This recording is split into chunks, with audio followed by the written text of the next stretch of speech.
পর্যাপ্ত কয়লার যোগান থাকায় পুরো দমে চলছে রামপাল তাপবিদ্যুৎ কেন্দ্র।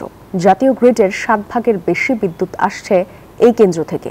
স্থানীয় মানুষের আর্থসামাজিক উন্নয়নের পাশাপাশি পরিবেশ সুরক্ষায়ও ভূমিকা রাখছে এই প্রকল্প পরিচালক বলছেন, কয়লা সরবরাহকারী প্রতিষ্ঠানের সহযোগিতায় কেন্দ্রটির 2টি ইউনিটই বর্তমানে চালু আছে। জ্বালানি বিশেষজ্ঞরা বলছেন, সার্বিক দিক বিবেচনায় কয়লা বিদ্যুৎ কেন্দ্রগুলো গুরুত্বপূর্ণ হয়ে উঠেছে।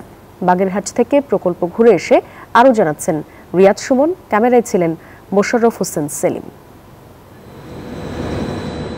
এখন পর্যন্ত জাতীয় গ্রিডে প্রায় 10.5 বিলিয়ন ইউনিট বিদ্যুৎ যোগান দিয়েছে রামপাল তাপবিদ্যুৎ কেন্দ্র, যা দেশের মোট বিদ্যুতের 7 ভাগের বেশি। হিসেব বলছে চলতি বছরের জুনে কেন্দ্রটি সর্বোচ্চ উৎপাদন করেছে 676.73 মিলিয়ন ইউনিট বিদ্যুৎ।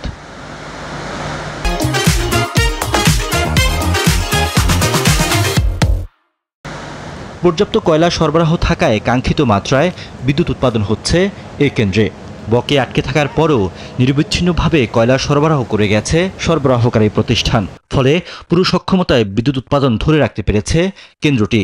এখনও মজুদ আছে পর্যাপ্ত কয়লা।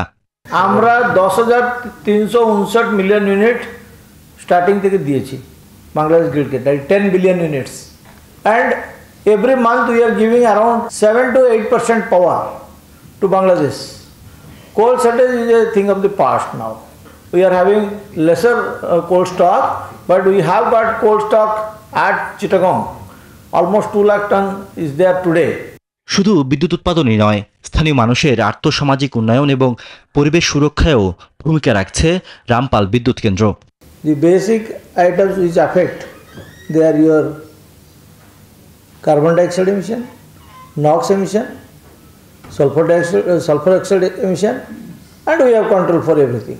গ্যাসের মজুদ কমে আসায় বিদ্যুৎ উৎপাদনে বেড়েছে এলএনজি নির্ভরতা, কিন্তু এলএনজির ব্যয় বেশি হওয়ায় বাড়ছে বিদ্যুৎ উৎপাদন খরচ, যেখানে সাশ্রয়ী সমাধান হতে পারে কয়লা ভিত্তিক বিদ্যুৎ কেন্দ্র, বলছেন বিশ্লেষকরা।